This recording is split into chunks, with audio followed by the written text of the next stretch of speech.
Hello student, welcome to my channel. आज हम पढ़ने वाले लेसन 9 इमरजेंसी प्रोविज़न। स्टार्ट करने से पहले एक बार तो पहले ये जान लें इमरजेंसी होता क्या है। इमरजेंसी एक सिचुएशन है, ऐसा सिचुएशन जहाँ पे व्यक्ति को तुरंत डिसीजन लेना पड़ता है। एग्जाम्पल के लिए हम हॉस्पिटल ही लेते हैं, वहाँ पे इमरजेंसी वार्ड होते हैं। उस वार्ड में वो पेशेंट आते हैं जिनकी मृत्यु होने वाली है, 2 घंटे 3 घंटे, कुछ की तो 1 घंटे के अंदर होने वाली होती है। उस पेशेंट का ट्रीटमेंट करके उन्हें बचाया जाता है। उस सिचुएशन में डॉक्टर को जो लगता है वो डॉक्टर करते हैं। अब बात करते हैं पॉलिटिकल वे पे। पॉलिटिकल वे में इमरजेंसी वर्ड का यूज़ क्यों है, तो सिंपल भाषा में अगर बात की जाए तो देश की भी हालत मृत्यु जैसी हो जाती है। कब, वो समझना है। उस समय तो देश को बचाने वाले डॉक्टर कौन है? राष्ट्रपति, प्रेसिडेंट। कैसे बचाते हैं, एक्शन क्या है, इमरजेंसी लगता कब है, सिचुएशन कब क्रिएट होता है, इन सब सारे जो सवाल जो है आपके, इन सब के जवाब आपको एंड तक मिल जाएंगे। तो स्टार्ट करते हैं। आज सबसे पहले हम जानेंगे टाइप ऑफ क्वेश्चन। क्वेश्चन कितने टाइप्स के हैं, पूरे मार्क्स कितने होते हैं, और उस पे एंड में कि टोटल क्वेश्चंस कितने हैं। फिर जानेंगे इफ़ेक्ट ऑफ इमरजेंसी, अगर इमरजेंसी लग जाता है देश में उस समय क्या एक्शन लिया जाएगा। देन हम ये जानेंगे आर्टिकल 356 क्या है, 352 क्या है, और 360। ये मैं अभी बता देगा हूँ क्योंकि इसमें क्वेश्चन आया ही नहीं है। तो आर्टिकल 360 यहाँ पे मैंने नहीं लिखा है, लेकिन आपके बुक में है, फिर भी यहाँ मैं बता रहा हूँ। आर्टिकल 360 तब लगता है जब फाइनेंशियल इमरजेंसी हो, देश में सभी के पास इतना पैसा हो कि हर व्यक्ति हर एक चीज़ खरीद सकता है, वस्तु कम हो और पैसा बहुत ज़्यादा हो, तब लग जाएगा। क्योंकि हमें करेंसी को कम करना है ताकि वस्तु की लिमिटेशन ज़्यादा रहे। ये इकोनॉमी बेस पे है तो थोड़ा अभी आपको समझ नहीं आएगा। दूसरा, ये आपके चैप्टर में इतना इंपॉर्टेंस भी नहीं है। पिछले 10 ईयर्स में आर्टिकल 360 आया ही नहीं है। हम उसी आर्टिकल्स पे डिस्कस करते हैं जो ऑलरेडी इम्प्लीमेंट होता है, और वही पेपर में भी आपके आता है। तो ये है सबसे पहले पैटर्न, जहाँ पे आपको बताए गए हैं 8 मार्क्स, 5 मार्क्स और 2 मार्क्स। 3 टाइप्स के क्वेश्चन है, ये 3 टाइप्स के क्वेश्चन है। 100 मार्क्स का टोटल आपका पेपर आएगा, 3 घंटे टाइम। टोटल क्वेश्चन होंगे 23। 15 क्वेश्चन, 16 क्वेश्चन अटेम्प्ट करने वाला 75+ मार्क्स नॉर्मली ले जा सकता है। तो आप सोच सकते हो इतना डिफ़िकल्ट है नहीं। 1 to 20 अगर मुझे फॉलो आपने कर लिया है तो आराम से आप क्या आ जाएंगे 75+। तो ये है lesson 9 emergency provision. Assess the constitutional provision regarding national emergency. What are the effects of national emergency? Same यहाँ पे क्वेश्चन थोड़ी सी राउंडिंग की गई है कि आपको 4 इफेक्ट बताने हैं। यहाँ इफेक्ट डायरेक्ट पूछा गया था। ये क्वेश्चन 2014 में आया है, ये 16 में आया है, तो 2 साल का गैप है। नॉर्मली मैं पहले ही बता चुका हूँ, NIOS के क्वेश्चन 2 साल या 3 साल पे रिपीटेड होते हैं। कुछ क्वेश्चन है जो हर साल ही आते हैं, रिपीटेड कुछ होगा वो हर साल आएंगे। तो इसमें कुछ क्वेश्चन है, सब नहीं है, तो ये आपने ध्यान रखना है। तो नेशनल इमरजेंसी, स्टेट इमरजेंसी और फाइनेंशियल इमरजेंसी, तीनों इमरजेंसी को अनाउंस यानी इम्प्लीमेंट करवाने की पावर प्रेसिडेंट के पास है, पहली चीज़। लेकिन आपके क्वेश्चन में सिर्फ हमसे पूछा गया नेशनल इमरजेंसी। तो नेशनल इमरजेंसी आर्टिकल 352 के अंडर आता है। ये एक ऐसा प्रोविज़न है कि अगर देश में ऐसी सिचुएशन बन जाए कि देश को संभालने की पावर एक व्यक्ति के हाथ में आ जाती है, तब अब वो सिचुएशन कैसे बनती है? Due to the war and external attack, जब देश में ऐसा लगेगा कि वॉर होने वाली है या कोई देश हम पे हमला करने वाला है और हम अपने आप को सेव नहीं कर सकते, उस सिचुएशन में सारी पावर आपको प्रेसिडेंट के पास मिल जाएगा। अब यहाँ पे आपसे ये बोला गया है कि जो अनाउंस है, स्पेशली अनाउंसिंग कब होता है सिचुएशन, वो तो आपको पता लग गया। ऐसा जब वॉर जैसी सिचुएशन हो, आर्मी पे ऑलरेडी अटैक हो चुका हो, इन सब सिचुएशन में ऑलरेडी लग सकते हैं। तो सिचुएशन आपको क्लियरिटी हो चुका है अब तक कि सिचुएशन क्या है। 44th अमेंडमेंट, ये वो अमेंडमेंट है जो बहुत इम्पोर्टेंट था। पहले इमरजेंसी प्रोविज़न ये था कि राष्ट्रपति तुरंत अनाउंस करते थे, चलो भाई अनाउंस हो गया और लगते था। लेकिन फिर कहा गया नहीं, ये गलत है, क्योंकि जो पीएम है, पीएम के रिकमेंड पर कई बार अनाउंस हो चुका है ऐसे। तो ऐसे कहा गया कि नहीं, फोर्थ अमेंडमेंट किया गया जिसमें स्पेशली पूरा का पूरा कैबिनेट रिटेन देगा, उसके बाद एक जो जिस लेटर पे अनाउंस करना है नेशनल इमरजेंसी, आर्टिकल 352 इम्प्लीमेंट करना है, उसमें दोनों हाउसेस के डिक्लेरेशन चाहिए। अब कई बार ऐसा होता है कि लोकसभा नहीं चलता, लोकसभा भंग हो जाती है। क्यों? क्योंकि वहाँ पे 545 मेंबर हैं, सारे डिसिप्लिन में रहेंगे, ऐसा तो हो ही नहीं सकता। अगर मान के चलो 20 मेंबर भी वहाँ पे शोर मचाने लगते हैं तो बंद करना पड़ता है, सेशन को कुछ देर के लिए बंद करना पड़ता है, कई बार महीने के लिए भी। तो अगर ऐसी सिचुएशन बंद है लोकसभा, तो राज्यसभा से परमिशन लेना पड़ेगा और जैसे ही स्टार्ट होगा इसे पास करवाना होगा। तो 1 महीने के अंदर राज्यसभा से कंपलसरी है। देन यहाँ पे आपको स्पेशली बोला गया, ये पूरी लाइन यही है। अब सीधा ही देखते हैं, इमरजेंसी जो होती है वो डिक्लेरेशन कहा जाता है 6 मंथ के लिए लगती है एक बार इम्प्लीमेंट पे। अगर उस 6 मंथ में प्रॉब्लम सॉल्व हो जाती है तो ऑटोमेटिक वो ख़त्म हो जाएगा, अगर सॉल्व नहीं होती है तो आगे फिर बढ़ सकता है। अब ये फोर्थ अमेंडमेंट के अकॉर्डिंग ही एक और उसमें अमेंडमेंट था कि अगर लोकसभा का 10% मेंबर, अब 545 का 10% आप आसानी से निकाल सकते हैं, 50% होएगा 250, 25% होंगे आपकी 125, और उसका भी आप कम कर लीजिए, किसी 20 से 30 मेंबर भी अगर डिमांड करते हैं लोकसभा में से 545 में से कि नहीं इमरजेंसी बंद होना चाहिए, तो इमरजेंसी कैंसिल हो जाएगा।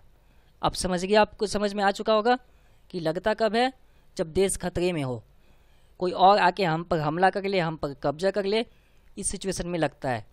लेकिन हमने एक रूल्स बनाए हैं जिस पे कैबिनेट की पूरी परमिट लेनी होगी, देन दोनों हाउसेस के डिक्लेरेशन लेना पड़ेगा, इन सब के बाद इम्प्लीमेंट होएगा।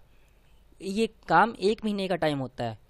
अगर कंफर्म हो जाता है तो 6 मंथ के लिए लगेगा। आपको इतना तो समझ आ चुका होगा अब तक। देन इसको स्टॉप के लिए एक प्रोविज़न है, वो प्रोविज़न है अमेंडमेंट। तो इस आर्टिकल 44th अमेंडमेंट के अकॉर्डिंग लोकसभा का 10% मेंबर डिमांड करे तो ये स्टॉप हो जाएगा। अब ये लगा कितनी बार है, आपको तो पता लग ही चुका है कि ये लगता किस सिचुएशन में, सिर्फ वॉर सबसे बिगेस्ट रीज़न है। पहला पॉइंट, तो पहला वॉर था 1962 इंडो चाइना वॉर, बॉर्डर पे वॉर स्टार्ट था, इस कारण लगा।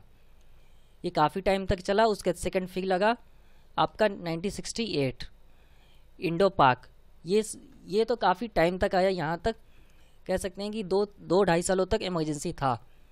लेकिन इमरजेंसी में ये सिस्टम होता है कि कोई अपने घर से बाहर नहीं निकलेगा, लेकिन कुछ समय फिक्स होता था जहाँ पे लोग अपने घर से जाकर बाहर जो ज़रूरी सामान है उसको लेकर आते थे। तो ये कुछ रूल्स थे। उसके बाद 1971 इंडो पाक वॉर, पाकिस्तान से जब वो तब लगा। अब एंड में एक लगा था, ये गलत था। एक लाइन वर्ड यूज़ किया गया था प्रेसिडेंट के द्वारा, इंटरनल डिस्टर्बेंस, ये कॉन्स्टिट्यूशन में रिमूव किया गया है, ऑलरेडी लिख दिया गया है कॉन्स्टिट्यूशन में अमेंडमेंट के द्वारा कि अगर कोई भी पीएम या प्रेसिडेंट अगर इस वर्ड का यूज़ करके नेशनल इमरजेंसी डिक्लेयर करवाता है तो वो मान्य नहीं होएगी, वो इम्प्लीमेंट नहीं होएगा, ये वर्ड अगर यूज़ होगा तो ये एक कंडीशन लगाई गई। इस वर्ड का यूज़ होके 2 सालों तक लगा रहा है इमरजेंसी, 2.5 सालों तक। अब यहाँ पे बात होती है इफ़ेक्ट क्या हुआ। पहला इफ़ेक्ट तो फेडरल को करता है। अब फेडरल क्या है, आप 8वां चैप्टर पढ़ रहे हैं तो आपको क्लियरिटी हो चुका होगा। फेडरल सिस्टम को इफ़ेक्ट करता है जिसमें यूनिटी हो जाती है, जो फेडरल है वो ख़त्म, सीधा यूनिटी बन जाएगा। सारी पावर सेंट्रल के पास, एग्जीक्यूटिव पावर भी बढ़ जाती है। अब सारे डिसीजन प्रेसिडेंट लेंगे इस सिचुएशन में। अब यहाँ पे लोकसभा का सेशन 6 महीने का होता है, एक सेशन। पूरे साल में 2 सेशन होते हैं। और अगर आपको लोकसभा के मेंबर की ड्यूटी क्या आ जाए तो 65 से 70 दिन की ड्यूटी होती है, ज़्यादा नहीं होती है। सेशन लगता है इतना, लेकिन उस सेशन में ऐसी कुछ रूल्स बने हुए उसके अकॉर्डिंग ही है। 2 सेशन लगता है 6-6 महीने का, तो ये 2 को 1 कर सकते हैं, इमरजेंसी के अकॉर्डिंग डिक्लेयर की जा सकती है। ये इफेक्ट है। पहला इफेक्ट फेडरल ख़त्म, एग्जीक्यूटिव पावर अब एक के पास होएगी, स्टेट एग्जीक्यूटिव पावर ख़त्म, तो सारी पावर आ जाती है आपकी प्रेसिडेंट के पास। लास्ट और इम्पॉर्टेंट, यहाँ पे इमरजेंसी के दौरान ड्यूरिंग द इमरजेंसी जो रेवेन्यू आता है स्टेट से उसमें भी चेंजेस की जा सकती है। स्टेट को जितना टैक्स मिलता है उस पर डायरेक्ट ही सेंट्रल अपना पावर दिखा सकता है उस सिचुएशन में, क्योंकि भाई इमरजेंसी है, देश ख़त्म हो जाएगा तो बचेगा ही नहीं कुछ इस सिचुएशन में। तो आपका पहला क्वेश्चन कंप्लीट है। उसमें एक नहीं 2 क्वेश्चन थे, टाइमिंग अलग थी, क्वेश्चन की ट्विस्टिंग भी अलग है। अगर आप समझ नहीं पाएंगे तो लिख भी नहीं। अब आपको एक ध्यान रखना है, आर्टिकल 352 अगर आप देखते हैं या नेशनल इमरजेंसी, तो पहले वाले में से स्टार्टिंग के 7 लाइन लिख देना है। सबसे पहली आपको कंडीशन है, ये मैं पहले के अकॉर्डिंग बता रहा हूँ, अभी दूसरे का स्टार्ट नहीं किया है। फिर जो आपके लास्ट में दिए गए इफेक्ट पूछा है तब लिखना, वैसे मार्क्स कट जाएगा अगर आप ऐसे लिख देंगे तो। यहाँ तो आपको दिया गया ये क्वेश्चन 2015 में, सेकंड भी देख ही लेते हैं, 2017 में दिया गया है, 2 साल का यहाँ भी गैपिंग है। अब यहाँ पे सीधा आपसे इतना तो आपको रीड करने की ज़रूरत नहीं है, आपसे पूछा गया है कि जो प्रेसिडेंट रूल है, आर्टिकल 356 को 3 नियम है, 3 नाम है, president rule, state emergency, article 356 कहते हैं। तो आपको 356 आर्टिकल है ये, तो आप समझ चुके होंगे 3 नेम। पहला नेम है प्रेसिडेंट, स्टेट, देन आर्टिकल 356। ये क्वेश्चन 2015 और 17 में आया हुआ है। हमसे सिंपल पूछा गया इसमें, स्टेट इमरजेंसी या प्रेसिडेंट रूल ने जो आपके कॉन्स्टिट्यूशनल मशीनरी है उसे ब्रेक डाउन किया है, तोड़ दिया है, कैसे, कारण बताइए, ख़त्म करने का कारण बताइए, वो कारण आपको लिखना है।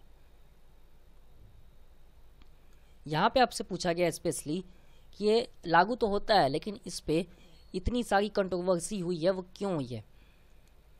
जो कंट्रोवर्सी हुआ वो तो कारण था, इस कंट्रोवर्सी के बाद एग्जामिन के लिए एक टीम थी, सहकारिता कमीशन, इसने क्या दिए अपने व्यूज़, वो भी आपको लिखने हैं इसमें, कि जो एग्जामिन किया इस कमेटी ने तो टोटल क्या आपको रिज़ल्ट निकला, वो रिज़ल्ट भी आपको लिखना पड़ेगा। तो सबसे पहले देखते हैं answer. It is in the duty of the central government to ensure that the administration of each state is running according to the constitution and provision.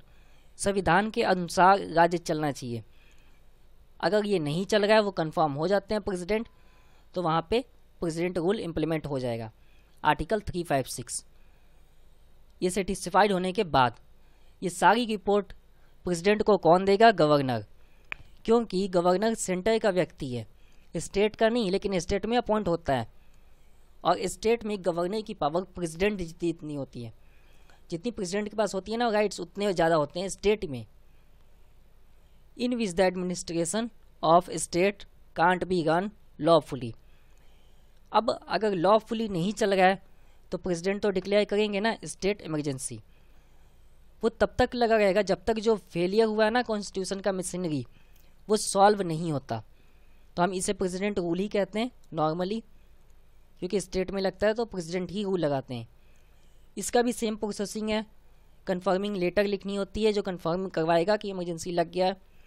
दोनों हाउसेस में लेना पड़ता है परमिट, उतनी ही 51% वोटिंग के अकॉर्डिंग, लोकसभा राज्यसभा।